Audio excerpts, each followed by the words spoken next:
Aujourd'hui, si tu regardes cette vidéo, il y a 80% de chances pour que tu aies vécu un viol, un attouchement, de l'inceste, en bref, une agression sexuelle. Et t'as pas besoin de savoir que t'avais 4 ans, que t'avais 6 ans, que tu portais cette tenue-là. Tu te figes à chaque fois que quelqu'un te touche. T'as des douleurs abdominales qui sont terribles. T'as des rapports sexuels qui sont à chaque fois non consentis ou tu recherches du danger. Tu vas pas dire que t'as été violée par ton grand-père parce que tu le sais pas, parce qu'il te manque des souvenirs. Et j'en suis venue à détester mon corps au point de me dire mais pourquoi ton corps il grandit si vite? Pourquoi tu nous en parles que maintenant? Pourquoi tu l'as pas dit avant? Est-ce que t'es sûre? Ah, je m'attendais pas à tomber sur ça. T'avais quel âge? T'avais 11 ans.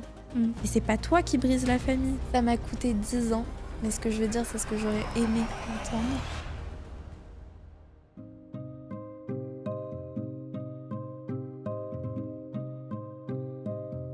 Bonjour à toutes et à tous. Bonjour Gladys. Coucou Elsa. Et bienvenue à vous dans Sans culpabilité. Ici, on parle sans filtre, sans tabou, sans honte, mais avec beaucoup de sincérité et de bienveillance. Et surtout, on parle sans culpabilité. Exactement. Alors Gladys, bon d'abord, pardon à tous. Pour ma petite voix de canard, voilà, c'est l'hiver, on est un peu malade. Ça me fait beaucoup sourire parce que vous ne connaissez pas les backstage, mais du coup, on est très proche avec Elsa depuis qu'on a commencé le tournage de ce podcast. On l'était déjà avant, mais encore plus maintenant. Et on en a discuté en off et je lui ai dit hier, est-ce que tu veux le faire? Elle m'a dit, mais évidemment qu'on va le faire. Enfin, on va pas laisser sans culpabilité pendant 2 semaines sans vidéo. Et donc, du coup, elle m'a dit, on le fait. Alors, vraiment, dans les commentaires, je veux un maximum de merci, Elsa, parce que même malade, elle est là avec le sourire et toujours avec une belle voix. Oh, merci Gladys. Et alors justement, du coup, si quelqu'un arrive sur ce podcast et ne nous connaît pas encore, c'est la première fois qu'il arrive sur ce podcast, qu'est-ce que tu pourrais lui dire qui lui dise « Ah non, non, non, mais reste en fait, ça va être trop intéressant ». Je lui dirais qu'on a tous vécu une agression sexuelle. Que ce soit directement ou indirectement, on est tous touchés. Et je le dis très souvent, mais c'est pas mon combat, c'est le nôtre. Aujourd'hui, si tu regardes cette vidéo, il y a 80% de chances pour que tu aies vécu un viol, un attouchement, de l'inceste, en bref, une agression sexuelle. Et si t'as pas vécu une agression sexuelle, tu connais quelqu'un qui a vécu une agression sexuelle et t'es indirectement impacté. Et ça, c'est vraiment très, très important de le comprendre. Et je vous mets au défi, vous qui nous écoutez, d'envoyer cette vidéo aux 10 personnes qui apparaissent, les 10 premières personnes qui apparaissent dans vos contacts. Envoyez-leur dès maintenant cette vidéo et un petit message, juste un petit message de tu vas bien? Est-ce que tu te reconnais? Est-ce que tu ressens ça? Parce que ce dont on va parler aujourd'hui, Elsa, ça touche bien plus de personnes que ce qu'on imagine. Et juste envoyer un petit message à nos proches, on s'imagine pas à quel point ça peut tout changer. Parce que sur ces 10 personnes, je peux vous assurer qu'il y a au moins 2 personnes qui vont vous répondre « moi aussi ». Je vais te demander 30 secondes d'attention. Parce que ce que tu tiens entre les mains, ça peut changer une vie. Alors envoie cette vidéo à 10 personnes autour de toi, sans te poser de questions, juste fais-le. On est en période de fête et tu sais à quel point ça peut vraiment faire du bien. Parce qu'on sous-estime à quel point une parole sincère, ça peut toucher quelqu'un au bon moment. Parfois une simple vidéo reçue, c'est un repère, c'est un je pense à toi et c'est une journée changée. Alors partage-la et écris simplement écoute jusqu'au bout et tu comprendras. Alors certes, ça ne changera peut-être pas le monde, mais ça peut vraiment changer une journée, un regard, un cœur. Et ça, c'est déjà énorme. Merci à toi. Et juste de savoir que vous les soutenez et que vous avez pris le temps de leur partager cette vidéo, ça peut tout changer. C'est ça que je dirais aux personnes qui nous écoutent aujourd'hui, c'est qu'on est tous concernés, que c'est pas une question de mon combat, ton combat, c'est le nôtre. On est une humanité, on doit s'unir pour faire en sorte que ça s'arrête pour nos enfants et aussi pour ceux qui l'ont déjà subi. Et justement, en parlant des proches, l'épisode d'aujourd'hui concerne la famille. Exact. Donc ce cocon si protecteur, mais qui pour les victimes d'inceste est un espace de douleur, de souffrance, de silence, de confusion. Alors Gladys, j'ai envie de te demander comment tu te sens à l'idée d'en parler aujourd'hui? Et est-ce que ça te renvoie, qu'est-ce que ça renvoie de toi à l'époque où tu as commencé à en parler à tes proches?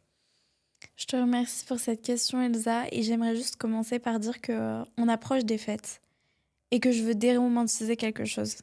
Le fameux les fêtes, c'est tout joyeux, c'est tout beau, ça brille, ça fait plaisir à tout le monde. La réalité, c'est que derrière ça, il y a beaucoup de peur. Il y a beaucoup de surveillance, il y a beaucoup de choses qui remontent en nous parce que c'est ce moment où on sait qu'on va être avec sa famille ou pas. Parce que certaines personnes ont dû couper ces liens avec leur famille de sang, parce que certaines personnes ont des familles violentes, elles ont des familles qui les critiquent à chaque repas. Je pense aussi à toutes les personnes qui souffrent de TCA. Je sais qu'on est très très nombreuses, après avoir vécu des agressions sexuelles, à souffrir de TCA, et j'en suis la première à te le dire, à te l'avouer. J'ai souffert de boulimie, d'anorexie, enfin de troubles. Et je sais que les fêtes, c'est aussi beaucoup qu'est-ce qu'on va penser de moi si je mange ça, qu'est-ce qu'on va penser de moi si je mange pas assez ou trop. Et il y a un réel poids et on n'en parle pas, on voit que ce côté paillettes et magie. Mais il y a aussi ça. Et j'ai envie qu'on en parle pour dire que on n'a pas tous la famille qu'on aurait aimé ou espéré. Il y a des Noëls où on les fête seuls, il y a des Noëls où c'est un repas juste entre 3 4 personnes, ou alors on est 15 à table et on se sent plus seul que jamais. Mais ce Noël-là ne veut pas dire que ce sera à chaque fois de la même manière. Ce Noël-là ne veut pas signifier que à chaque fois ça se passera aussi mal et qu'il y aura à chaque fois cette peur. Faut essayer de voir le côté positif des choses, de la réunion de famille, et si ce n'est pas avec notre famille de cœur. Parce que je pense que c'est un moment qui mérite d'être célébré, mais pas d'apporter autant de pression aux personnes. Et pour revenir sur ta seconde question, parler de la réaction de mes proches, tu vois, rien que ma gorge, ça fait remonter beaucoup d'insécurité. Beaucoup d'insécurité, les insécurités d'une petite fille finalement, qui a grandi certes très entourée, avec beaucoup de monde autour, mais extrêmement seule à l'intérieur, comme je le disais dans l'épisode 2. Et ça, c'est important de le notifier parce que on essaye d'aller contre cette peur. On essaye de dire non, mais c'est pas grave si je suis pas crue, c'est pas grave si j'ai pas été écoutée par mes proches, mais c'est faux. La vérité, c'est que ça fait mal. C'est que ça brise vraiment une partie de nous parce que c'est des liens du sang et qu'on ne peut pas aller contre ce lien du sang. Ça fait partie de notre ADN. J'aurais beau te dire, mais Elsa, je m'en fous de la réaction de mes proches, peu importe ce qu'ils ont dit à l'époque, ils ont fait comme ils ont pu. La petite fille, elle a souffert de ses paroles. Elle a souffert de pourquoi tu nous en parles que maintenant? Pourquoi tu l'as pas dit avant? Est-ce que tu es sûre? Tu vois ce que je veux dire? Donc oui, aujourd'hui, je t'en parle avec le recul, mais évidemment, il y a toutes ces insécurités. Et j'aimerais vous parler, à vous tous qui nous écoutez, cette peur, faut pas aller contre, parce qu'on oublie très souvent cette pyramide de Maslow qu'on a tous vu en cours, qu'on a tous entendu parler par des proches. Mais cette pyramide de Maslow, ce qu'elle nous rappelle, c'est que c'est pas une peur émotionnelle, c'est que c'est une peur qui est physiologique, qui est ancrée, qui est viscérale, qui est propre à l'humain. Ça signifie que dans cette pyramide, si tu t'en souviens bien, on a les besoins physiologiques qui sont boire, manger, dormir et la santé. La deuxième, c'est les besoins de sécurité, donc un environnement stable, de quoi vivre dans une stabilité, un salaire, etc. Et numéro 3, on a les besoins d'appartenance. L'appartenance, c'est la famille. Sauf qu'on le classe en numéro 3, mais la vérité, c'est que les deux piliers d'en dessous, ils sont confrontés à un échec. Ils sont beaucoup plus fragilisés quand on n'a pas le numéro 3. Parce que si t'as pas de famille, où est-ce que je vais dormir? Où est-ce que je vais dormir? Qui est-ce qui va me donner à manger? Comment est-ce que je vais être rassurée? Et il faut parler de ça parce que cette peur, finalement, elle est enracinée en nous et elle a servi à nous protéger pendant des années. Je vais pas faire de cours d'histoire parce que je suis pas ici pour ça. Mais la vérité, c'est que à l'époque, si t'avais pas ta meute, si t'avais pas ta famille avec toi, tu pouvais pas manger, tu pouvais pas dormir. Alors oui, ça fait peur d'en parler, ça fait peur de ne pas être cru, ça fait peur d'être rejeté. Et il y a aussi une étude qui a été menée et qui le prouve, mais extrêmement bien. J'aimerais que chaque personne qui nous écoute s'imagine ça.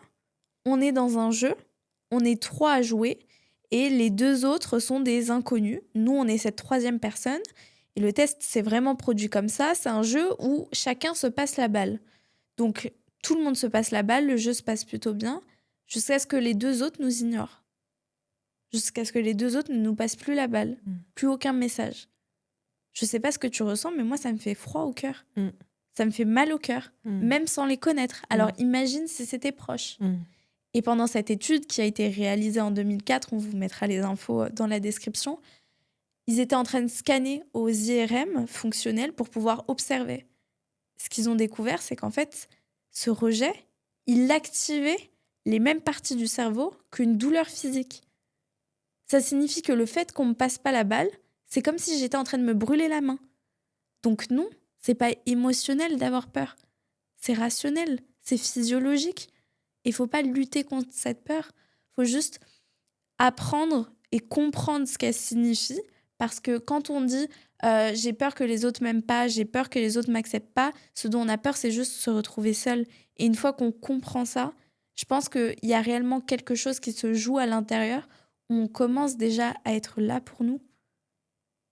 Mmh. J'aimerais justement revenir, tu en as parlé un tout petit peu au début. Toi-même, tu as ressenti de la peur peut-être de décevoir ou de détruire ta famille quand tu as commencé à vouloir en parler. Tu nous avais dit déjà que quand tu avais réalisé que ce que tu avais subi, ça s'appelait des agressions sexuelles, tu avais d'abord eu de la honte. Mais est-ce que effectivement ça a été poursuivi après par la peur de décevoir? Enfin, comment tu l'as géré ça? Au début, mal, parce que j'ai continué d'entretenir ce silence. J'ai fermé ma gorge, j'ai fermé tout ce que j'avais à l'intérieur et je me suis empêchée de parler. Je me suis dit, tu vas pas dire ce qui s'est passé. Tu vas pas dire que tu as été violée par ton grand-père parce que tu le sais pas, parce qu'il te manque des souvenirs. Mmh. Et s'il te manque des souvenirs, peut-être que c'est pas réel. Peut-être que les autres vont pas te croire. Et effectivement, mon grand-père est mort et ça a enlevé beaucoup de peur et ça a chassé beaucoup de choses où la menace, entre guillemets, n'était plus présente.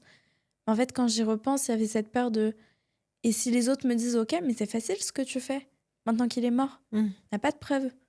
Tu peux pas le confronter et tu parles de quelqu'un de mort. C'est profondément irrespectueux. Mmh. Enfin, chacun a ses peurs, chacun fait face à des choses qui sont profondément difficiles et la manière de dealer avec ça, c'est d'en parler. Parce que plus longtemps tu gardes ça en toi, plus longtemps ça pourrit. Et même toi, tu commences à ne plus croire en ta vérité. Tu ne sais même plus ce qui est vrai ou ce qui ne l'est pas. Mmh. Vraiment, en parler, c'est prendre conscience de tout ce qui s'est passé et c'est commencer à aller mieux. Et je dis pas ça à demi-mesure. Je dis ça parce que si j'en avais pas parlé, je serais pas là aujourd'hui. Et toutes les femmes et tous les hommes qui se reconnaissent sur Ressalir, qui se reconnaissent dans mes paroles, savent à quel point c'est important. Et si vous vous dites, mais comment elle a fait pour en être là aujourd'hui? J'ai parlé. J'ai posé un mot, même si j'étais pas certaine de ma parole, même si j'avais pas tous mes souvenirs. Parce que je peux vous le dire, il y a quelques, il y a une semaine à peine, j'ai retrouvé un souvenir dont j'avais même pas connaissance, dont j'avais pas conscience. Mais en fait, ce souvenir, il m'a rien apporté. C'est-à-dire? Si j'avais attendu ce souvenir, si j'avais attendu que ce souvenir revienne pour en parler, je serais pas là aujourd'hui et j'aurais attendu des années et des années. Et ce souvenir, en fait, on pense qu'il va venir tout confronter. On pense qu'il va venir nous dire, ok, c'est vrai ce que tu as vécu. Mais c'est pas le cas. Mmh. Il y a les ressentis. Les ressentis mentent pas. Il y a beaucoup de personnes qui me disent, mais comment je fais pour retrouver des souvenirs? Tu sais déjà que tu as des souvenirs. Si tu as envie d'en retrouver, c'est qu'il y a déjà un souci intérieur. Et t'as pas besoin de savoir que tu avais 4 ans, que tu avais 6 ans, que tu portais cette tenue-là, que ça s'est passé à cet endroit-là. Tu te figes à chaque fois que quelqu'un te touche. T'as des douleurs abdominales qui sont terribles. T'as des rapports sexuels qui sont à chaque fois non consentis ou tu recherches du danger. Au fond de toi, il y a quelque chose qui le sait. Donc savoir écouter son corps plus que son esprit, en fait. Exactement. Et les souvenirs, ils reviendront quand vous serez prête. Et c'est pas grave. Tu dirais que la blessure qui t'a été la plus dure, c'était quoi? Est-ce que c'était les abus que t'as fait subir ton grand-père? Ou alors les silences de ceux qui auraient dû te protéger et qui pouvaient pas à cette époque? Je vais t'y répondre par ma citation préférée. Un enfant qui est abusé par ses parents ne cesse pas d'aimer ses parents, il cesse de s'aimer lui-même. Et ça fait écho en moi. Parce qu'à partir du moment où j'ai compris que c'était mon grand-père qui m'abusait, j'ai pas remis la faute sur lui, j'ai mis la faute sur moi. Je me suis questionnée. Mais quelle robe t'avais portée ce jour-là? Pourquoi tu t'es baissée? Peut-être que t'es montée sur ses genoux et même si t'étais petite, ça signifiait quelque chose. T'as peut-être dépassé des limites. Et j'en suis venue à détester mon corps au point de me dire mais pourquoi ton corps il grandit si vite? Est-ce qu'on peut pas empêcher ça? pour ne pas l'attirer. Enfin, c'est terrible, mais c'est la réalité. Et beaucoup de personnes qui ont été victimes d'inceste vont se reconnaître. Tu ne cesses pas d'aimer ton bourreau. Tu cesses de t'aimer. Tu te remets en question. Et ça, encore une fois, ça revient au CPTSD dont on parlait dans l'épisode 2. C'est cette estime de soi qui est brisée. C'est l'impression d'avoir été sali. Mais on est plus concentré sur le fait d'être sale que par la personne qui nous a fait porter cette saleté. Et c'est ça que je veux réellement faire comprendre. C'est qu'on ne se retourne pas directement vers les personnes qui nous ont fait du mal. Et ça, c'est très peu compris. On se dit, mais pourquoi t'es pas en colère? Pourquoi tu vas pas porter plainte? Mais parce que je suis en colère contre moi, de l'avoir laissé faire ça. Sauf que cette colère, quand elle est tournée vers nous, elle est réellement destructrice. Parce que c'est un manque de respect envers soi-même que remettre la faute sur soi. Donc c'est vraiment important. Je dirais pas de retourner cette colère contre quelqu'un d'autre, mais au minima contre l'agresseur. Et si vous n'y arrivez pas, juste l'évacuer de vous. Et je trouve que la meilleure manière de faire ça, c'est de faire exister cette colère quelque part d'autre. On dit souvent, si t'as mal quelque part, fais-le exister à l'extérieur de toi. Fais exister ces sentiments à l'extérieur. Moi, j'ai eu un moment où pendant 1 an, j'ai pris des cours de boxe parce que je savais que j'avais un trop-plein de haine. Et que si je gardais ça en moi, j'allais la retourner contre moi. J'allais me battre, j'allais me scarifier, j'allais me faire du mal, je le savais. Et je pense que c'est important juste d'en avoir conscience et de dire « Ok, vraiment je me sens mal, je me dégoûte et j'ai encore trop de questions en tête. Comment je peux évacuer ça ?» Et en fait, voir cette colère en frappant sur un sac, c'est tout bête, mais ça l'a sorti de moi. Et je me suis dit, ok, c'est pas de ta faute. Et tu vois, t'es capable de te défendre. Et tu vois, t'es capable de faire quelque chose avec tes mains que autre chose que de te faire du mal. T'as un pouvoir. Et ça, c'est réellement reconstructeur. Justement, quel message tu pourrais donner à toutes ces personnes qui sont encore qui reçoivent encore des messages blessants, des silences, du manque de respect de leurs proches parce qu'ils ont peur de faire des vagues, justement? Je leur dirai à la fin de la journée avec qui tu dors. Dans la peau de qui tu dors. Est-ce que tu vis dans la peau des autres? Ou est-ce que tu te couches dans ton lit avec ton corps et que t'es confronté à tes propres pensées? Et la vérité, c'est ça. C'est que quand je me couchais, c'est pas les gens à qui j'avais accepté le manque le manque de respect qui dormaient avec moi et qui dormaient avec mes pensées et mes troubles mentaux. C'est moi. C'est moi qui devais encaisser tout ce manque de respect. Parce qu'en fait, on ne se rend pas compte. Mais quand tu acceptes, tu exagères, tu es trop, tu es pas assez, tu es comme ça, on se retrouve avec une liste. La liste, pendant le début de la journée, on la voit pas. Les choses s'accumulent. Le soir, qu'est-ce qui se passe? Cette liste, elle revient. Et cette liste, elle fait réellement mal. Et ça entretient justement cette colère dont je te parlais, où en fait, il y a tellement de choses qui est sur cette liste que ça commence à devenir toi. Donc, avec qui tu dors? Qui est confronté à ces pensées? C'est toi. Et j'adore la phrase en anglais If your life was a movie, qu'est-ce que tu crierais à la personne qui est l'acteur principal? On adore tous les séries, les films. Et tu prends l'exemple de ta série préférée, ok? Avec ton acteur principal, je sais pas, ou ton actrice principale, une businesswoman, elle fait tout ce qu'elle aime, elle a sa famille de rêve, elle fait tout ce qu'elle aime vraiment. Qu'est-ce que tu lui dirais de faire si elle était dans ta position? Elle accepterait pas un centime de ce que tu es en train d'accepter. Tu lui dirais, mais tu sais, t'as ce moment où parfois tu regardes un film et tu te dis, mais qu'est-ce qu'il fait, l'acteur principal? Enfin, il y a toutes ces personnes qu'il aime et lui, il va chercher la personne toxique. Eh bien, c'est exactement la même chose. Tu es l'actrice principale de ta vie. Les autres sont des figurants. Les autres sont des acteurs qui vont venir, qui vont partir de saison en saison. Et c'est pas grave. Mais il faut comprendre que la seule personne qui reste, c'est toi et la scénariste. Qu'est-ce que tu décides d'écrire pour ton histoire? Qu'est-ce que tu décides d'écrire pour cette personne principale? Mets-le en place. C'est très inspirant, hein? Mais c'est la réalité, c'est vraiment la réalité. En fait, c'est un peu... j'ai écrit le fait d'être ici. Et je le dis sans aucune prétention, tu le sais. Mmh. J'ai fait un vision board où justement, on va vous en parler un petit peu parce qu'on vous a pas parlé de la genèse de ce podcast, mais j'ai fait un vision board au début de cette année, justement, c'est bientôt les fêtes. Faites-le, ce vision board où j'ai collé les photos de ce qui m'inspirait le plus.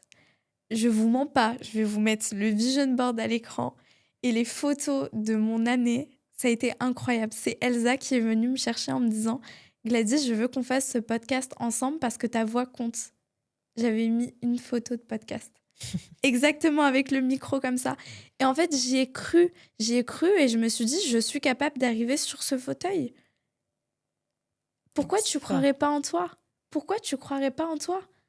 Pourquoi tu croirais pas que tu mérites des gens autour de toi qui te soutiennent, qui t'aiment? Parce que ces gens-là, ils existent. Parce que ces gens-là, ils sont peut-être déjà dans ton entourage.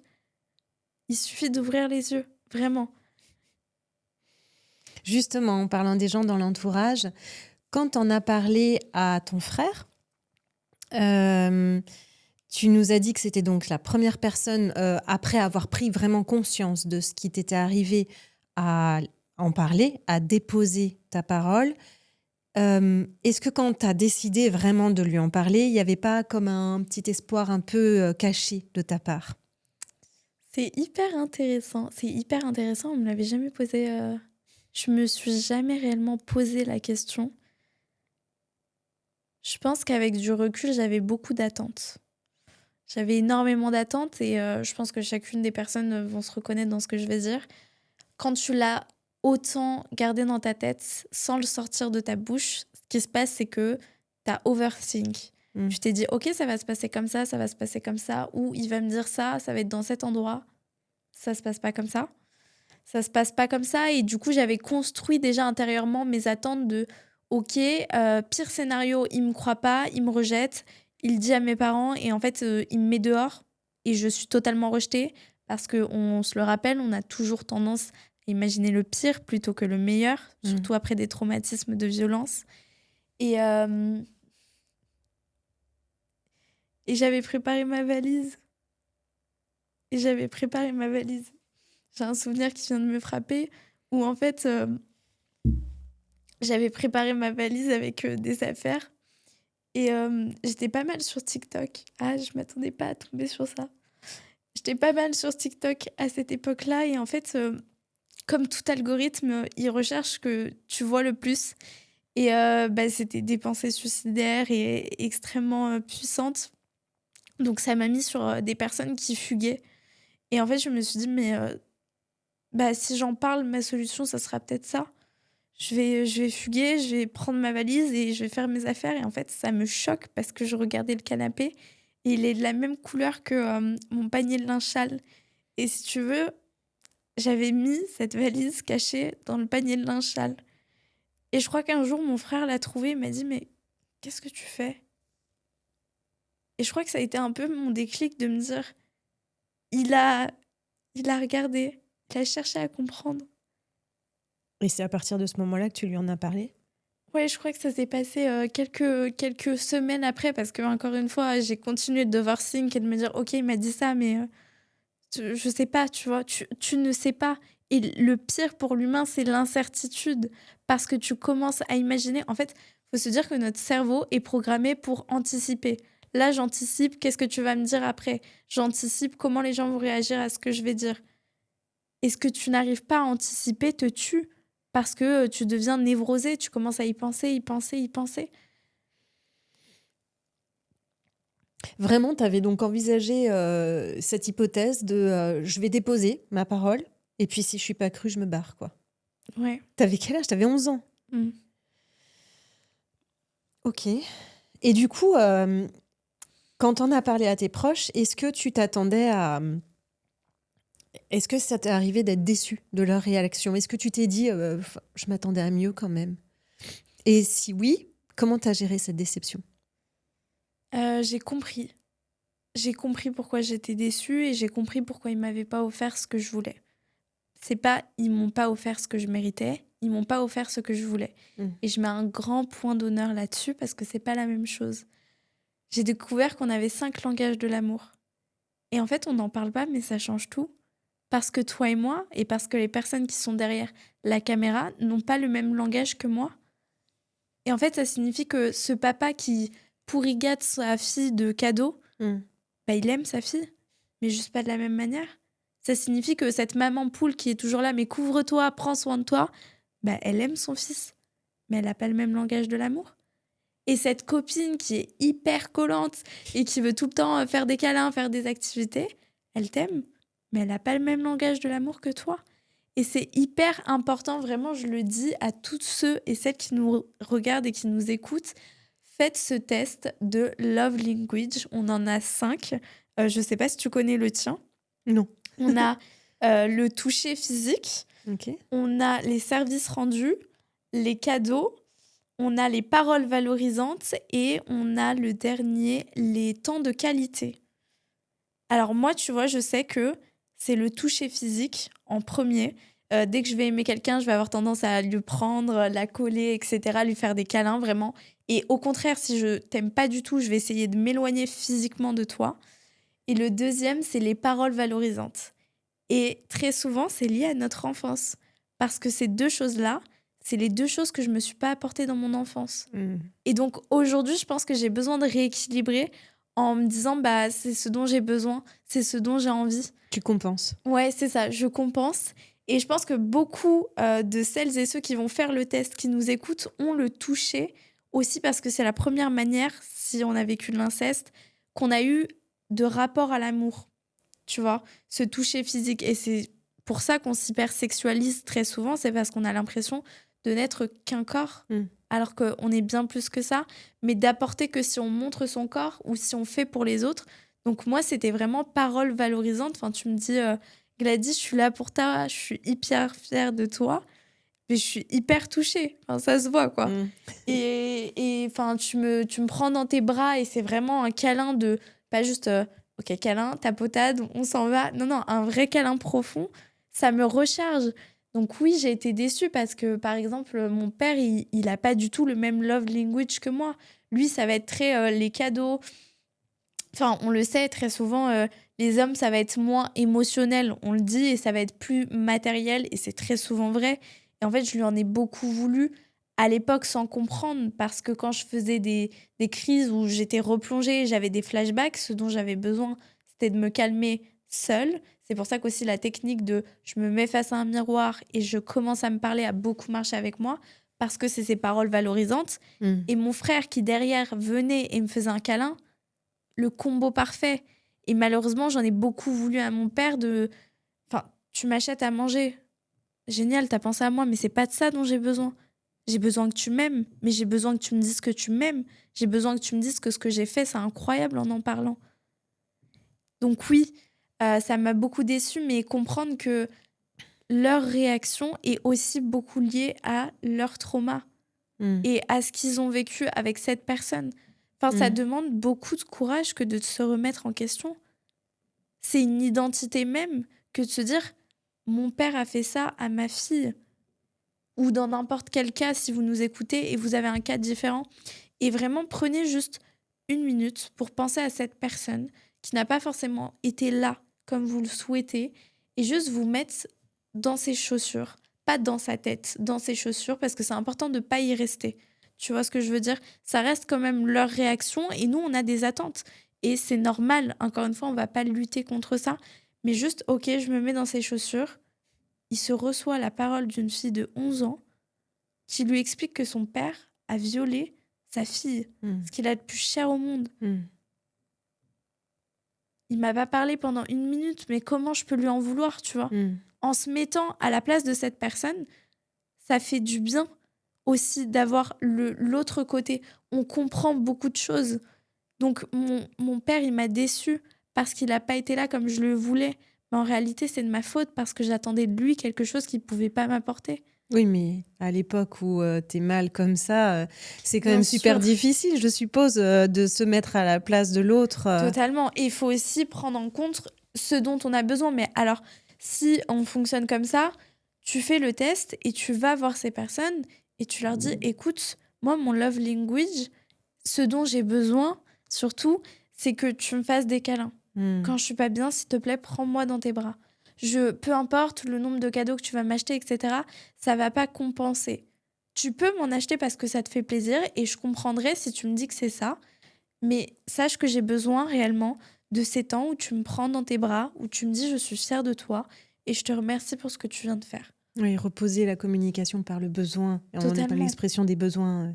Et totalement. Mais on communique pas. Et Mm. c'est ça le Mm. grand souci de toute notre, pas notre génération, de toute notre société. Mm. C'est qu'on ne communique pas. Mm. On ne communique pas. Encore une fois, ce papa qui t'offre plein de choses, il t'aime, mais juste pas de la manière que tu voudrais. Mm. Cette maman qui te couvre de bisous, qui te couvre, t'es là, pff, c'est étouffant. Non, c'est sa manière d'aimer. Mais si tu lui dis pas que ça t'étouffe, comment tu veux qu'elle le sache? Bien sûr. Tu vois? Donc non, c'est réellement important. La communication et essayer d'avoir le moins d'attentes possible. Et ça se cale par se mettre dans la position des autres Mm. aussi de temps en temps. Mm. Et une fois que tu l'as dit à tous tes proches, est-ce que tu n'as pas ressenti un peu la peur de garder une genre d'étiquette de victime, le regard qu'ils allaient porter sur toi à ce moment-là? Ça t'a pas fait peur? Le geste que tu as fait est hyper symbolique. Cette étiquette de victime, j'ai été violée, j'ai été agressée sexuellement. C'est une peur qui est profonde. Comment les autres ils vont me percevoir une fois que je vais dire que mon grand-père m'a fait ça? Parce que c'est de l'ordre de l'intime. Peu importe mon grand-père, mon ex-copain, mon mari, qui l'a fait pendant que je dormais. Comment ils vont me percevoir? Qu'est-ce qu'ils vont dire de moi? Que j'ai été faible, que j'ai été victime et que je le resterai à tout jamais? Et ce que tu as fait, je le reprends parce que c'est hyper important. Sur le front. Mais c'est pas mon étiquette. C'est ce que vous essayez de me coller. C'est pas moi. Enfin, c'est vraiment très très important de comprendre et de saisir que ce ne sont pas vos étiquettes. Ce sont les étiquettes des autres. Et si tu commences à les accepter, le souci avec les étiquettes, c'est que ça colle. Donc en fait, tu vas mettre une étiquette. Je vais te prendre la Gladys qui a 11 ans, qui se met des étiquettes de victime, provocante, grosse, boulimique, etc. Et j'ai accepté toutes ces étiquettes. Sauf que toi, qu'est-ce que tu vas voir de moi? Qui je suis ou les étiquettes qui me couvrent? Tu vois ce que je veux dire? Ouais. Et ok, je vais essayer de les enlever. Mais qu'est-ce qui va se passer? Ces étiquettes, je les ai gardées pendant des années, pendant des mois. Cette étiquette de grosse, je la vois encore. À chaque fois que je regarde mon corps, c'est elle que je vois. Donc vraiment un point d'honneur sur toutes les étiquettes qui ont déjà été collées, essayez de les retirer, mais essayez de les retirer pas de manière violente de je vais compenser, je vais faire un maximum de sport pour ne plus être cette grosse. Non. Juste comprendre que je n'ai jamais été grosse, que c'est mon corps, que si j'ai un ventre qui est un peu plus gros, c'est pas la raison pour laquelle tu vas m'aimer. Si je suis un peu plus maigre, c'est pas la raison pour laquelle tu vas me porter plus d'attention. Ou alors tu sors de ma vie. Oui. C'est vraiment hyper, hyper important. Et dès que vous ressentez que quelqu'un essaye de vous coller cette étiquette de victime, je ne suis pas ce que tu dis de moi. J'ai toutes ces facettes-là, mais je ne suis pas uniquement une victime. Et justement, du coup, par rapport à ce regard que les autres peuvent porter sur toi, est-ce que du coup, ça t'a fait évoluer dans ta manière ou dans ta façon de choisir les gens qui t'entourent? Ah, totalement. Totalement, parce que when you heal, you become lonely. C'est ma phrase préférée. Parce que quand tu guéris, il y a un énorme tri qui se fait. Il y a un énorme tri qui se fait dans les proches, dans les amis, dans les personnes que tu vas fréquenter parce que tu deviens chiante. Non mais c'est réel, tu deviens chiante parce que tu deviens ta propre priorité.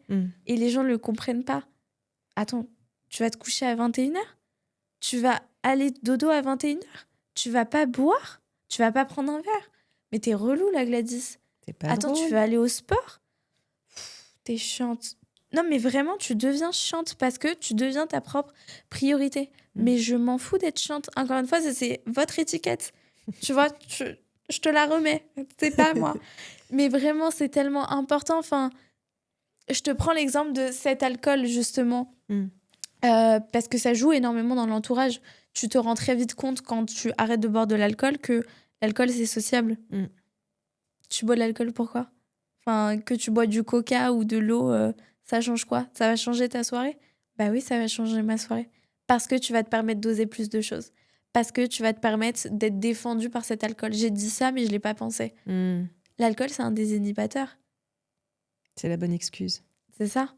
Ça ne désinhibe qu'une partie de ton cerveau. Hmm. C'est juste, c'est plus rapide. Mais ça n'invente pas des choses, tu vois. Hmm. Et c'est vraiment hyper important de rappeler ça. Et pour revenir à ta question, je me suis très vite rendu compte que me guérir, ça allait me demander de me concentrer sur moi, de donner moins de temps aux autres et que ça allait pas plaire à tout le monde. Et juste de conscientiser ça, je me suis dit, ok, je vais être plus seule, je vais prendre plus de temps pour moi, je vais pas plaire à des personnes et c'est normal. Hmm. Enfin, moi, je trouve ça hyper malsain de plaire à tout le monde parce Hmm. que ça veut dire que toi, tu te plais pas. Tu changes d'identité à chaque personne que tu vas rencontrer. Hmm. Et je préfère 1000 fois quelqu'un qui est assuré, qui me dit, écoute Gladys, moi j'ai mes priorités, je veux aller faire du chant et je dois voir mon copain et j'ai cette chose-là à faire parce que c'est important pour moi, je dois faire 4 heures d'art dans la semaine. Ok, c'est génial. Tu me dis quand est-ce qu'on peut se voir et on se voit. Hmm. Non, j'accepte pas ça. Non, mais moi je passe où dans ton planning? Mais je suis en train de te citer des choses qui me font du bien. Tu dois être heureuse pour moi. Enfin, tu vois ce que je veux dire? Donc oui, ça m'a énormément fait comprendre que je devais pas plaire à tout le monde, que si je plaisais à tout le monde, c'est moi qui masquais mes émotions devant tout le monde, c'est moi qui me faisais passer par quelqu'un que je n'étais pas, et ça, c'est absolument pas à faire parce que il y a un danger de se perdre finalement dans toutes ces facettes de nous et de ne plus savoir au final qui tu es. Donc être avec des gens qui valorisent Hmm. tu vas au sport, mais c'est trop bien. T'as arrêté l'alcool, mais c'est génial. Attends, j'ai envie de tester avec toi. Enfin, tu vois, Hmm. c'est incroyable. Se donner des petits challenges de OK, aujourd'hui, on se donne des affirmations. Enfin, Hmm. moi, j'ai pas besoin que mes proches soient là tous les jours pour moi, mais j'ai besoin que quand ils soient là, ils soient réellement là. Et aujourd'hui, je vois des mamans très souvent, des mamans ou des parents dans les transports avec leurs enfants et qui sont sur leur téléphone. Je passe du temps avec mes enfants. Tu passes pas du temps avec tes enfants. Tu passes pas du temps avec tes enfants, c'est faux. Hmm. Ok, t'es 10 heures dans la journée avec ton enfant, mais T'es sur pas les 10 présent. heures, t'es 9 heures avec ton téléphone, ou tu lui donnes un téléphone. Tu n'es pas présent. Et aujourd'hui, c'est ce que je reproche, et je m'en rends très vite compte. Ça aussi, ça fait très vite le tri. Enfin, quand tu vas voir quelqu'un, tu vas voir quelqu'un. Tu vas pas voir ton téléphone. Hmm. Viens, on se voit. C'est viens, on se voit, toi et moi. Sans tout le reste, sans toute la technologie qui existe. Et c'est hyper, hyper important. Et ça, c'est pareil, ça réduit énormément le nombre de personnes. Parce qu'aujourd'hui, c'est bien plus compliqué de se regarder dans les yeux, de s'ennuyer, de chercher des sujets de discussion, plutôt que de dire ah, t'as vu ça, t'as vu ci. Et ça, très, très important, si tu juges, tu ne fais pas partie de mon cercle. Hmm. Tu juges le serveur, tu le traites de salaud, tu dis non mais t'as vu comment il est habillé, c'est vraiment un clochard. Je te connais pas. Hmm.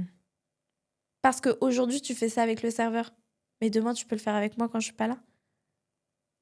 Enfin, on a tellement de choses à se dire. Pourquoi est-ce qu'on va le juger? Tu vois?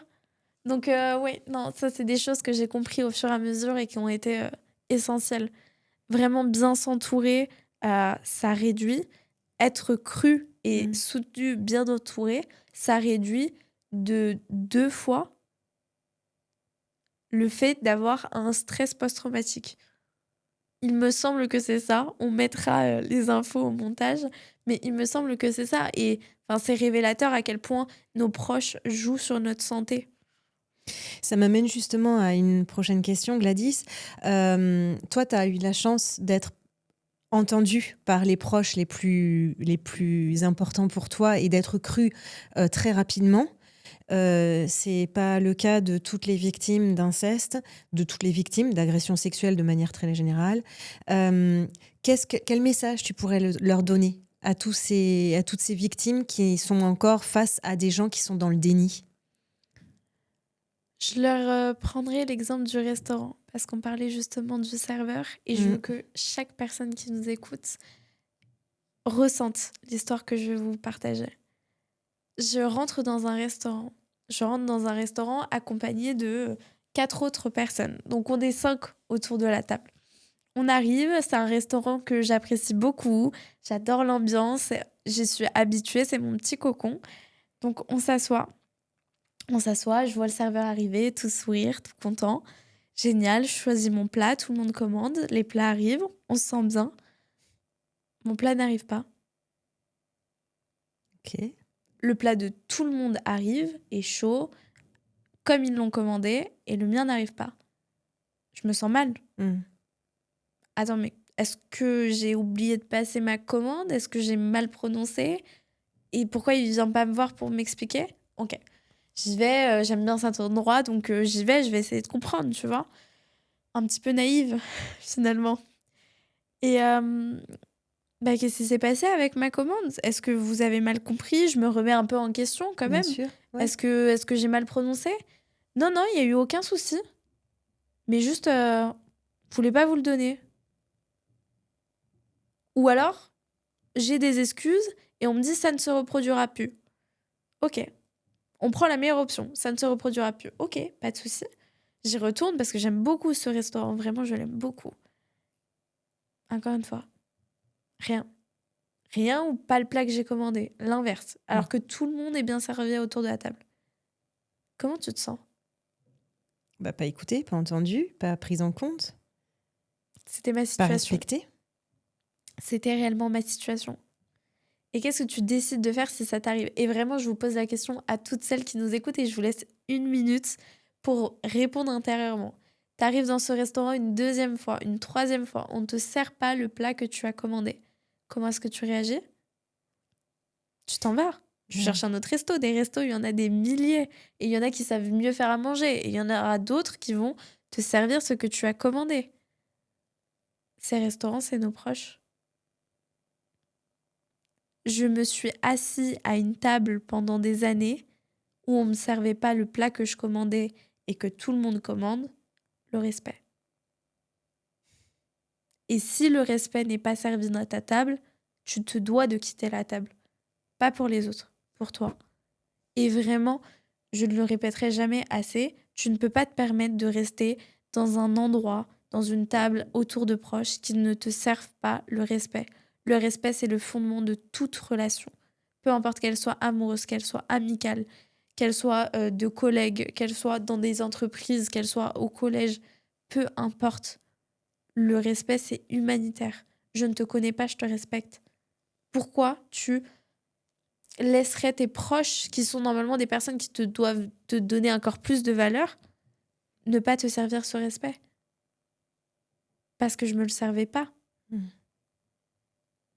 Et donc, du coup, ça t'est effectivement arrivé quand même d'avoir des proches autour de toi qui étaient un peu dans le déni et qui ont un peu minimisé ce que C'est tu... surtout ça, ouais. C'est surtout minimisé parce que, alors je leur ai pas annoncé et je vais pas m'étaler sur ce sujet parce que c'était il y a longtemps, mais je trouve que c'est important de le partager, pas pour remuer le couteau pour la plaie, mais pour faire comprendre aux personnes qui nous écoutent que ça arrivera. Il y aura des personnes qui ne vous croiront pas, il y aura des personnes qui vont minimiser ce que vous avez dit, et ça, c'est l'heure des nuits. Ça, c'est leur masque pour se protéger eux. Mais encore une fois, ça ne vous concerne pas et ça ne veut pas dire que eux minimisent, que vous devez minimiser ou arrêter de croire en votre vérité. Et c'est là où en fait la parole, elle devient à la fois libératrice ou accusatrice. C'est qu'on laisse ce pouvoir. Si mon frère m'avait dit je te crois pas, qui sait ce qui serait passé? Tu vois? Parce qu'encore une fois, j'avais ces attentes. Donc c'est vraiment essayer de se détacher. Et j'avais pas fait ce travail, et j'ai pas honte de le dire, de me croire moi-même. J'attendais que quelqu'un me croie pour pouvoir croire ce que j'allais répéter. Donc oui, en fait, j'ai accepté pendant des mois et des mois. Pour vous citer les citations, pour vous citer les citations, ouais, c'est exactement comme la citation, c'est pour ça. Lapsus révélateur. À chaque fois, il y avait des repas de famille. Angoissée. Angoissée, tu pouvais être sûre que je rougissais pendant tout le repas de famille parce que j'étais gênée, parce que je savais que ça allait arriver. Et en fait, tout le monde savait autour de la table que cette personne allait prononcer le prénom de mon grand-père, allait forcément raconter une histoire sur cette personne qui était bienveillante, qui était génial, alors que je lui avais délivré ce qu'il m'avait fait. Mais comment tu peux faire ça? Donc je suis allée voir cette personne un peu naïvement, comme je l'ai dit, et je lui ai fait comprendre que ça me faisait du mal. Parce qu'en fait, ce qu'elle voyait pas, c'est que prononcer son prénom juste une fois dans le repas, juste 1 minute, ça me détruisait à l'intérieur. Ça me faisait, moi, pendant des semaines et des semaines, replonger dans des flashbacks, dans des remises en question de mais si elle le fait, ça doit dire que je mens ou qu'elle me croit pas, qu'elle me Ouais. soutient pas. Enfin, j'avais vraiment, il y a un truc où dans le trauma, surtout dans les agressions sexuelles, il y a ceux qui nous croient et il y a le reste du monde. Il n'y a pas de troisième clan, il n'y a pas de demi-mesure. Mm. Comment tu peux, toi, parler de cette personne en tant que personne bienveillante une fois que je t'ai dit ce qu'il a fait sur moi? Une fois que je t'ai donné ma confiance?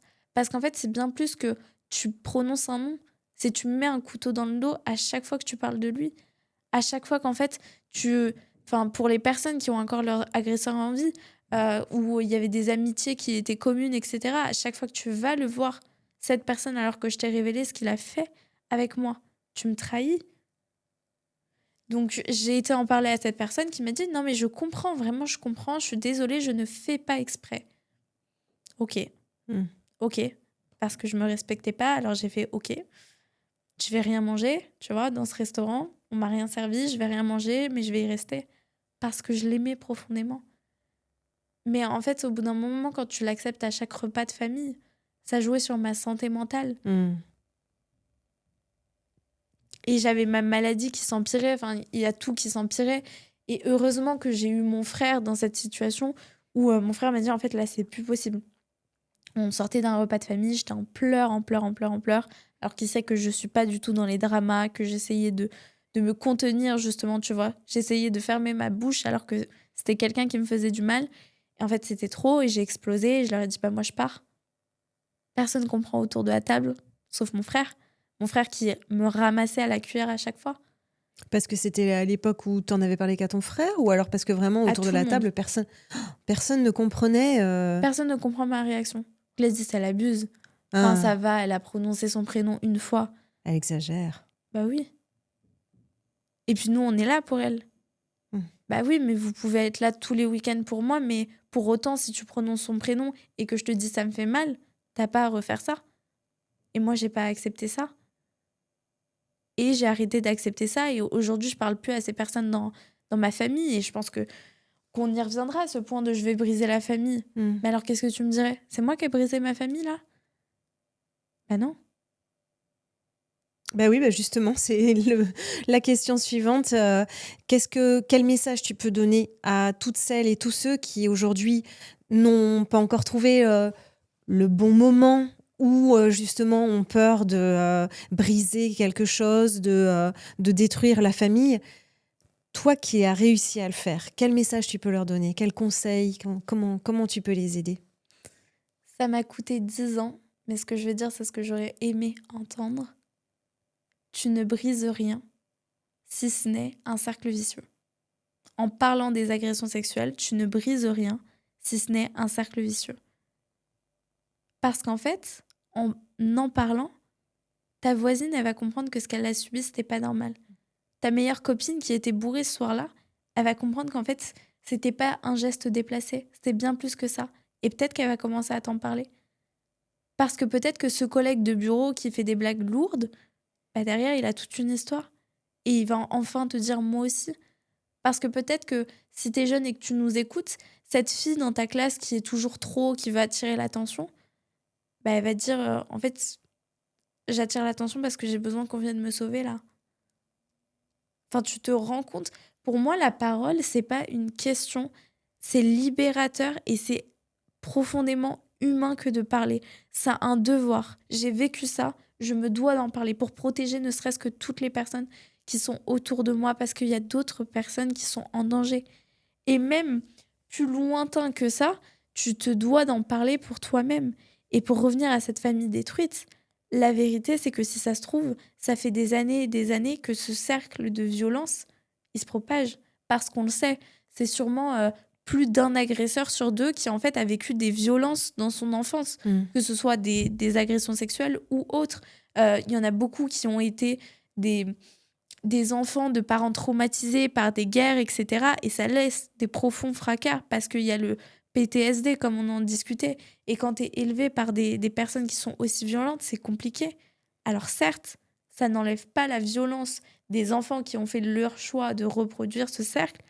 En fait, toi, avec ta voix, ce que tu viens faire, c'est éclater ça, couper ça. Mais c'est juste immense. Et tu as aussi ce côté où je te reprends la citation de la maison parce que pour moi, c'est la plus parlante. Comme tu le disais au début de l'épisode, la famille, c'est censé être ce cocon, cette maison qui te sécurise, qui est chaleureuse. Mais en fait, si la maison, le jour où il y a une tempête, elle s'écroule, tu seras d'accord avec moi pour dire que le souci, c'est pas la tempête. Parce que la tempête, elle est en avoir. Le souci, c'est comment tu as construit cette maison. Quelle fondation tu lui as mise. Est-ce que vous vous êtes écoutés dans la famille ou est-ce que depuis toujours, il y a des non-dits. Est-ce que tu me soutiens quand je te parle ou est-ce que tu tournes la tête et tu fais semblant de rien entendre. Enfin, en fait, c'est toutes ces choses. Si tu as construit une maison, il manque 2 briques à la fondation, tu as laissé la maison en travaux pendant 4 semaines, qu'est-ce qui va se passer le jour où il y a une tempête? Elle va se briser. Mais c'est pas toi qui brise la famille. C'est pas la tempête qui a causé le ravage. C'est le fait que les fondations, elles étaient pas solides. Donc c'est vraiment important de comprendre. Tu ne brises pas ta famille. Ce que tu brises et le risque que tu prends si tu ne parles pas, c'est de te briser toi et que d'autres personnes subissent la même chose. Et pour moi, ça vaut 1000 fois plus cher. Ça pèse 1000 fois plus lourd dans la balance que je vais briser ma famille qui en fait n'est pas construite. Ce que tu vas faire, c'est libérateur. Et c'est profondément courageux. Enfin, pour toutes les personnes qui nous écoutent et qui ont osé parler de leur agression sexuelle, ce que tu as fait, c'est profondément courageux. Ce que tu as fait, c'est ce que la moitié des personnes n'osent pas faire. Et si tu détruis quelque chose, ce n'est qu'un cercle vicieux. Vraiment. Et je pense chaque mot. Le courage, c'est pour moi la vertu la plus haute. Donc vraiment, je pèse mes mots. Ce que tu as fait, c'est extrêmement courageux. Au début de l'épisode, justement, tu as parlé de famille de cœur. Est-ce que dans ton processus de guérison, il y a la famille, mais est-ce que du coup, tu t'es choisi une nouvelle famille de cœur? Je me suis construit ma famille de cœur. Et c'est celle qui est derrière la caméra, c'est celle qui m'offre son temps et son attention à l'heure actuelle. C'est la nôtre, parce que t'en fais partie. C'est Ressalir. C'est vraiment Ressalir toutes ces femmes, tous ces hommes qui m'écrivent, qui prennent le temps de me partager des morceaux de leur histoire, qui ont commenté un cœur violet dans cette vidéo, qui ont pris ce temps pour nous dire, moi aussi. En fait, je me suis rendu compte que toutes ces personnes qui venaient me dire justement j'ai brisé ma famille, aujourd'hui je me retrouve seule. Non, t'es ici chez toi. T'es ici chez toi sans culpabilité et Ressalir et sans culpabilité sont ta maison. Parce qu'en fait, chaque personne devrait avoir la chance d'être crue, d'être soutenue, d'être écoutée. Et moi, je veux offrir cette chance. Alors, j'ai pas encore des associations et les meilleurs moyens, mais juste à travers mes réseaux sociaux, je vous crois, je vous soutiens et je vous aime. Mais sincèrement, parce que comme je le dis, le courage qu'il faut pour oser arriver sur ces plateformes et dire moi aussi, mais il est immense. Et très souvent, j'ai des femmes et des âmes qui viennent me voir et qui me disent mais Gladys, je comprends pas comment t'as puisé ce courage. Mais toi, en fait, ce que tu vois, c'est un miroir. C'est leur force qu'elles voient. C'est leur courage. Enfin, elles sont arrivées jusque... L'algorithme fait bien les choses. Autant, l'algorithme fait bien les choses, que ce soit sur YouTube, sur Instagram. Si tu es arrivé jusqu'ici, c'est parce que tu as une force qui est immense. Et moi, ces femmes, je les veux dans ma famille. C'est ma famille de cœur. Aujourd'hui, je fais tout pour qu'elles comprennent à quel point les portes sont ouvertes. Enfin, si elles ont des questions, posez-les-nous en commentaire sur mon Instagram. J'ai beaucoup de messages maintenant et j'en suis profondément reconnaissante, même si je réponds pas à tout. Je vois tout. Et en fait, c'est ça. C'est voir qu'on n'a jamais été seuls. On est toutes et tous ensemble. Et on a un pouvoir qui est juste immense. Donc oui, cette famille de cœur, une famille de sang, ça rime à quoi si elle n'est pas là pour nous soutenir? Par contre, une famille de cœur, ça s'en va pas au premier coup de vent. Tu vois, nous, il peut y avoir 1001 tempêtes. Je sais que ces femmes, elles ne bougeront pas. Elles resteront abonnées à moi et je les croise dans la rue. Elles sont là pour moi. Ces femmes et ces hommes. Ces femmes et ces hommes, exact, ces femmes et ces hommes. Est-ce que tu dirais qu'il y a un geste, une parole, une personne qui a profondément marqué ce déclic et qui t'a fait prendre conscience que, ok, d'accord, t'es peut-être pas si seule? Alors, j'en ai eu deux que j'ai envie de vous partager aujourd'hui. Le premier, c'est que la première vidéo que j'ai postée, c'était donc le 11 novembre dernier, donc 2024, si je dis pas de bêtises. Et en fait, j'ai posté en me disant, OK, l'algorithme va me proposer à des milliers de personnes et c'est une panique parce que ça va être public, mon histoire. Mais à aucun moment, je me suis dit, tous ceux qui vont tomber sur cette vidéo, ce seront les gens qui sont dans mon école. Et là, j'ai paniqué. Parce qu'en fait, le lendemain, j'ouvre le nombre de vues et je vois qu'il y a 800 vues et que c'est toutes les personnes dans mon école. Et moi, je me dis, mais attends, moi, je pensais que ça allait être distribué à des inconnus et à la limite, ça va, tu vois. Mais là, non, c'est des gens que je vais devoir aller voir le lendemain parce que du coup, 11 novembre férié, j'y retourne le lendemain, la boule au ventre, toute stressée. Je me suis dit, mais comment ça va se passer? Et puis au final, je me suis dit, OK, de toute façon, tu l'as fait. Tu peux plus C'est revenir en posté. arrière. Ouais. Et puis, imagine le meilleur, en fait. Imagine le meilleur. Et puis, encore une fois, fuck ces étiquettes. Enfin, elles n'existent pas et tu les prends pas. Donc, j'y suis allée et profondément surprise du nombre de moi aussi, du nombre de merci. Parce que je savais que derrière chacun de ces merci, il y avait un moi aussi. Il y avait une histoire d'une petite sœur. Enfin, j'ai eu des garçons qui sont venus me voir et qui m'ont dit, ma petite sœur, elle a subi ce que tu racontes. Ça te met les poils, tu vois. Et le profond déclic, il est arrivé quand je suis rentrée dans ma classe et qu'au bout d'un mois, à poster du contenu sur les réseaux sociaux, sur 11 filles, c'est 5 filles qui m'ont dit moi aussi. Et en fait, je veux même pas parler de 5. Je veux parler des vies, des visages, des histoires, des caractères de ces personnes qui ont été profondément changées par ces agressions sexuelles, qui devaient prendre des médicaments, qui avaient des troubles, qui avaient des pathologies, enfin qui avaient du mal à sociabiliser. En fait, là, tu comprends pourquoi la fille met des décolletés. Tu comprends pourquoi il y en a une qui reste toujours sur ses gardes. Tu comprends pourquoi il y en a une qui, à chaque fois, pleure dès qu'un prof prononce le mot homme ou chose comme ça. Parce que c'est pas des chiffres dont on parle. Encore une fois, c'est des vies. Donc, ça a tout changé et ça a été un profond déclic de me dire, en fait, peu importe le nombre de vues, ce qui est important, c'est les vies qui sont impactées. Vraiment. Et mon deuxième petit déclic, il est en face de moi. C'est toi. C'est toi mon deuxième déclic. Et je sais que t'aimes pas que je te mette en avant, mais je vais le faire parce que c'est important. Vous ne connaissez pas l'histoire de moi, Elsa, donc pour vous révéler un petit peu, on a travaillé ensemble parce que je suis venue faire des stages. Et pour le coup, je suis venue faire 2 stages, mais on s'est vu que la première fois. Donc autant vous dire qu'on s'est vu 2021, 2022. 2022, je crois. 2022, on s'est vu pour la première fois. Ce stage a duré 30 jours. Un coup de cœur. Un coup de cœur, que ce soit pour elle ou pour moi. On a tout de suite énormément accroché, discussion profonde, on a parlé de nos vies, mais je lui ai pas dit. Parce que j'étais pas aussi à l'aise avec ça et justement, j'avais peur du regard des autres. Et je t'ai pas dit ce que j'avais vécu à l'époque. Et au final, le deuxième stage, elle n'était pas là, elle était en vacances, donc je l'ai pas vue. Je lui ai laissé un petit mot et on s'envoyait des messages, mais il faut se dire que on s'était vu que ces 30 jours en 2021, quoi. Et je la recroise au supermarché en 2024. 2024, ouais. Oui. Parce que j'avais lancé ma chaîne. 2024, on se recroise entre les fruits et les légumes, comme tu l'as raconté à chaque fois, dans un Carrefour City. Et j'étais hyper pressée. En fait, je vois Elsa. Et je me dis, waouh, Elsa, t'es là? Et du coup, on s'arrête, on commence à parler. Elle me dit, et toi, ta vie? Et moi, je lui dis, mais j'écris un livre. Et toi? Mais t'as écrit un livre sur quoi? Sur les agressions sexuelles. Et là, le choc, parce qu'en fait, j'étais beaucoup plus à l'aise avec le fait d'en parler, mais elle était pas du tout au courant. Donc ça fait qu'elle me dit, mais comment ça, que tu l'as subi? Et je lui fais, bah oui, c'était mon grand-père. De façon extrêmement naturelle. Parce que j'étais beaucoup plus à l'aise avec ça. Et justement, en fait, c'est ça qui a tout joué dans notre relation. C'est que je l'ai pas dit en disant, c'était mon grand-père et j'ai peur. Non, je te l'ai dit, c'est mon grand-père. J'ai senti cette force.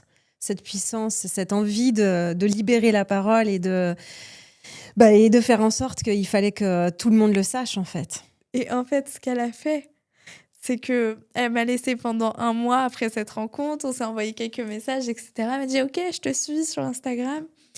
1 mois plus tard, elle m'envoie un message. Elle me dit « Faut qu'on aille manger ensemble ». Je dis « Bah ok ». Et on se fait un resto. À la fin du resto, qu'est-ce qu'elle fait?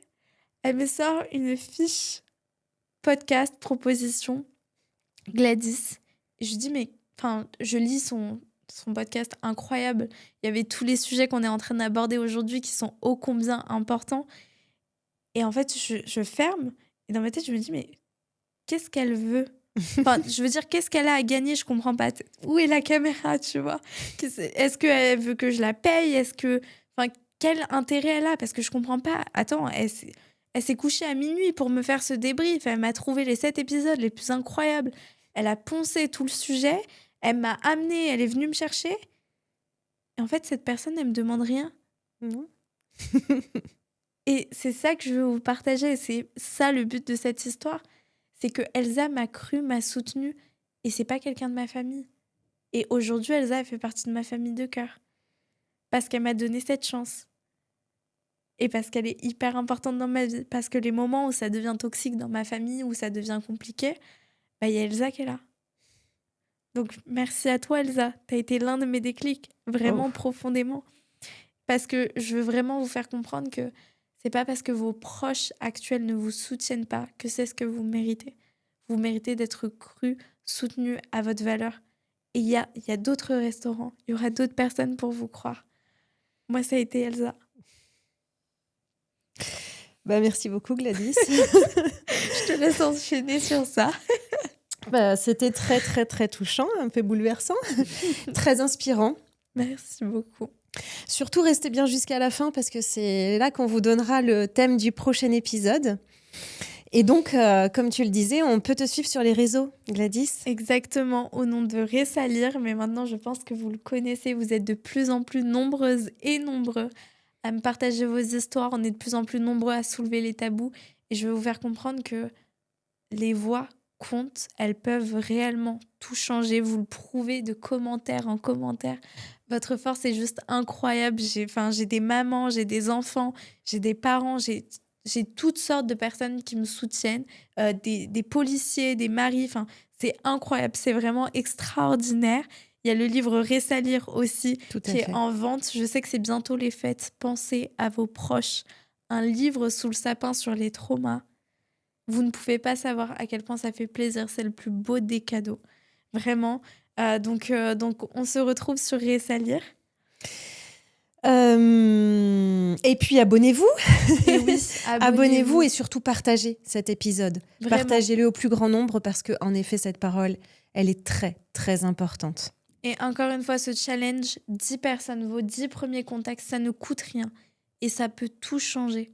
Ça peut tout changer. Pensez à ces enfants qui sont en danger. Peut-être qu'en fait, autour de vous, vous allez promulguer la parole et que enfin, il y a quelque chose qui va changer, qu'il y a des déclics qui vont se manifester. Donc, s'il vous plaît, vos 10 contacts. Et on veut savoir en commentaire vraiment ce que vous avez pensé de cet épisode. Dans vos 10 contacts, qu'est-ce qui s'est passé? Est-ce que vous avez découvert que l'un de vos proches... Enfin, vraiment, on est là avec vous. On a les premiers retours. On le fait pour vous. On le fait avec vous. Et on est tellement heureuse, vraiment. Et sans culpabilité. Sans culpabilité, exact.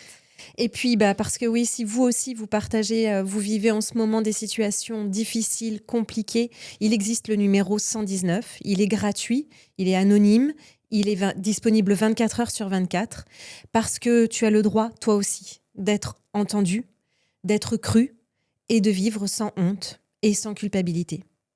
Parce que malheureusement, aujourd'hui, c'est encore quand même 3 enfants par classe en moyenne, qui sont victimes d'inceste.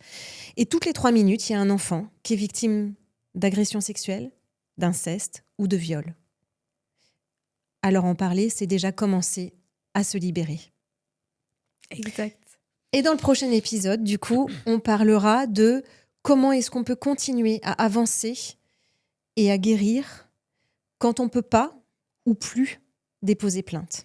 Exactement, c'est un sujet qui est ô combien important parce que vous êtes très nombreuses et nombreux à me dire mais je sais pas quoi faire, je sais pas si je dois y aller, il y a prescription, j'ai l'impression de ne pas pouvoir avancer, j'ai l'impression qu'on m'a retiré une part de moi et qu'en fait la seule justice que je pouvais obtenir est partie. Et je vous parlerai de moi, comment j'ai vécu le fait que mon agresseur soit mort, que j'ai pas pu porter plainte, comment ça s'est passé mentalement aussi, la mort de mon grand-père, quel lien on a avec son agresseur. Enfin, c'est vraiment un épisode qui va être très très important parce que j'ai beaucoup de personnes qui me partagent que leurs agresseurs sont toujours en vie, qu'elles ont du mal à comprendre, à savoir comment agir. Donc restez bien pour l'épisode prochain. Et puis nous, on se retrouve du coup la semaine prochaine, sans Mm. culpabilité. Et on vous souhaite de très belles fêtes. Oui, de très belles fêtes à vous, sans culpabilité. Encore une fois, peu importe le nombre de calories que vous mangez, peu importe qui y a autour de la table. Avec le respect. Exactement. Prenez soin de vous avec le respect à table. Mm. Exact. Merci beaucoup. Merci Gladys. Merci Elsa et merci à vous pour votre confiance.